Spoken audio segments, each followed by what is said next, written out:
তাহলে তোমাদের কাছে আশ্চর্য মনে হতে পারে, কিন্তু আল্লাহ সুবহানাহু ওয়া তাআলার কাছে আশ্চর্য নয়। আর এটাই আল হাক্কু মির রাব্বিকা ফালা তাকুম মিনাল মুমতারিন। আর এই যে আমি বলছি যে ঈসা আল্লাহর সন্তান নন, বরং ঈসা আলাইহিস সালাতু ওয়াস সালাম ওই রকমই যেমন আল্লাহ আদমকে সৃষ্টি করেছেন, এটাই সত্য। এটা নিয়ে যেন হে মুহাম্মদ সাল্লাল্লাহু আলাইহি ওয়াসাল্লাম আপনার অন্তরেও সন্দেহ না থাকে। এটা সরাসরি মুহাম্মদ সাল্লাল্লাহু আলাইহি ওয়াসাল্লামকে বলা হচ্ছে।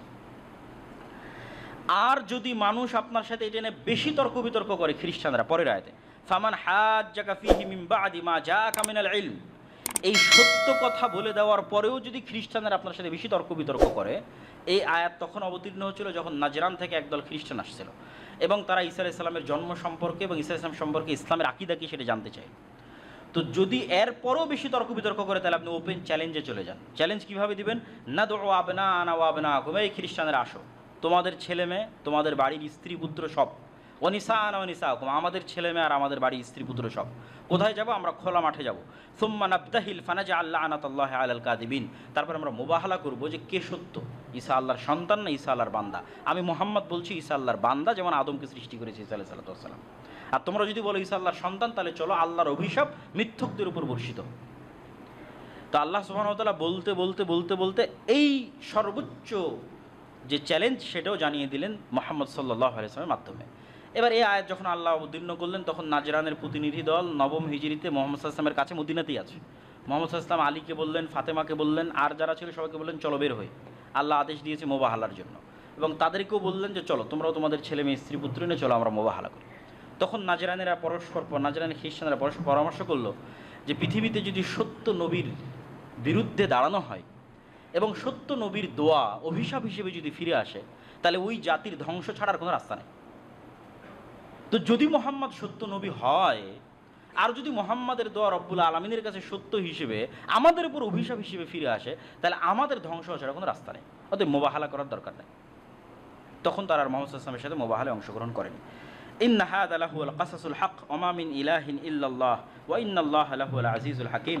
আর এতক্ষণ যে কিসসা আমরা বললাম এগুলো সত্য ঘটনা, আল্লাহ সুবহানাহু ওয়া তাআলা ব্যতীত কোনো ইলাহ নেই, আর তিনি আজিজ পরাক্রমশালী, যা ইচ্ছা তাই করতে পারেন, আর হাকিম তিনি প্রজ্ঞাময়, কখন কোনটা কীভাবে করতে হবে খুব ভালোভাবে জানেন।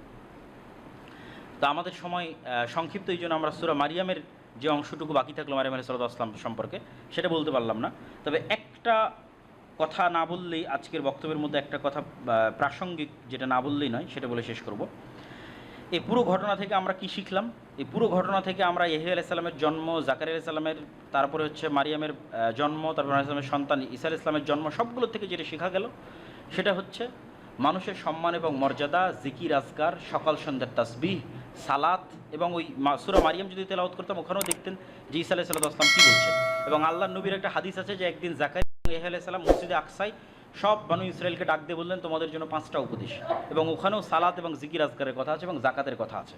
তো এগুলো বিস্তারিত আজকে বলতে পারলাম না, তবে একটা জরুরি কথা যেটা বলতেই হবে, যে এই যে চলমান যে বিশ্বকাপ, এবং এই বিশ্বকাপে মানুষের বিভিন্ন প্লেয়ারের প্রতি যে ভালোবাসা, এটা নিয়ে চিন্তা করতেছিলাম, যেহেতু এটা নিয়ে ইদানিং অনেক আলোচনা সমালোচনা হচ্ছে। এটার উপর 3-4টা আয়াত সূরা বাকারা থেকে আপনাদের সামনে একটু পড়ে শোনা এবং পড়ে শুনে বক্তব্য শেষ করব।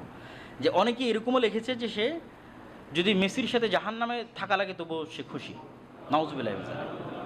তো আল্লাহ সুবহানাহু ওয়া তাআলা কী বলছেন কোরআন মাজিদে? ওয়া মিনান নাসি মান ইয়াত্তাখিযু মিন দুনিল্লাহ, মানুষের মধ্যে এমনও মানুষ আছে যারা আল্লাহ ব্যতীত অন্য কাউকে এত বেশি ভালোবাসে যতটা আসলে আল্লাহকে ভালোবাসা উচিত। সূরা বাকারা 164 থেকে 167 নম্বর আয়াত হুবহু অনুবাদ করব। যে মানুষের মধ্যে এমনও মানুষ আছে যারা আল্লাহ ব্যতীত অন্য কাউকে এত ভালোবাসে, কাহুব্বিল্লাহ, যেটা আসলে আল্লাহকে ভালোবাসা উচিত। ওয়াল্লাযীনা আমানু আশাদ্দু হুব্বান লিল্লাহ, আর যারা ঈমান আনয়ন করেছে তারা সবচেয়ে বেশি ভালোবাসে রব্বুল আলামিনকে, আল্লাহকে। ওয়ালাউ ইয়ারাল্লাযীনা যালামু ইয ইয়ারাউনাল আযাবা আন্নাল কুওয়াতা লিল্লাহি জামিআ, যেই দিন আল্লাহর আযাব নেমে আসবে পৃথিবীতে অথবা কিয়ামতের মাঠে, সেই দিন এই সমস্ত জালেম, পাপাচারী, পাপিষ্ঠরা দেখতে পাবে যে আন্নাল কুওয়াতা লিল্লাহি জামিআ, সব ক্ষমতার মালিক আল্লাহ। যেই দিন এটা তাদের সামনে পরিষ্কার এবং স্পষ্ট হয়ে যাবে যে সকল ক্ষমতার মালিক আল্লাহ, ওয়ান্নাল্লাহা শাদীদুল আযাব, আর আল্লাহ যদি শাস্তি দিতে চান খুবই ভয়ঙ্কর শাস্তি দিতে পারেন, সেদিন কি হবে জানো?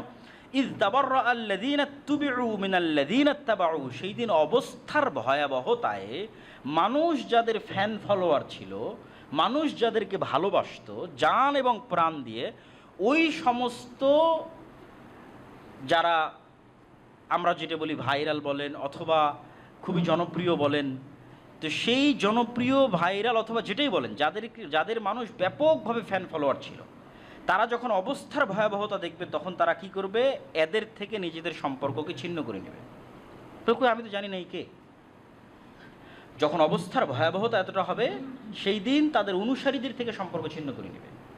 তা আমি যদি বাস্তব উদাহরণ বলি, মিস্ত্রি বলবো আমি তো জানি না এই কে, যে বলছে যে আমি জাহান্নামেও থাকতে চাই।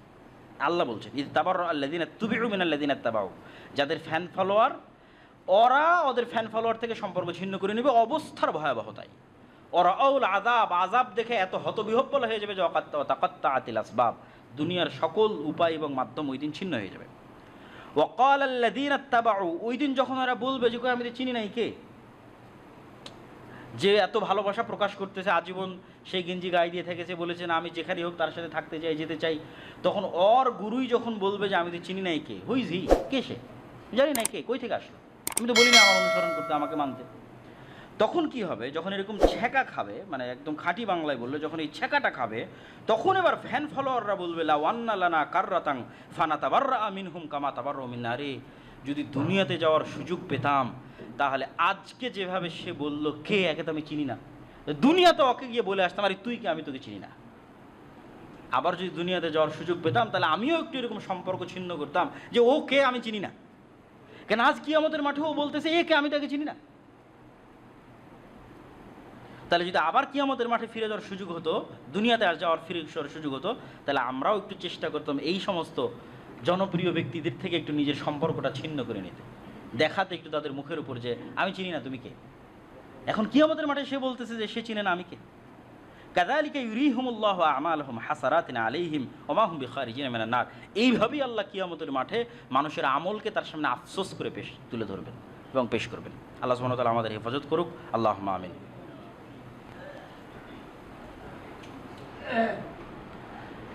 আলহামদুলিল্লাহিল্লাযী ওয়াহদা ওয়াসসালাতু ওয়াসসালামু আলা মান লা নাবিয়্যা বা'দাহু ইয়া আইয়ুহাল্লাযীনা আমানু সাল্লু আলাইহি ওয়া সাল্লিমু তাসলিমা। আল্লাহুম্মা সাল্লি আলা মুহাম্মাদ ওয়া আলা আলি মুহাম্মাদ কামা সাল্লাইতা আলা ইব্রাহিম ওয়া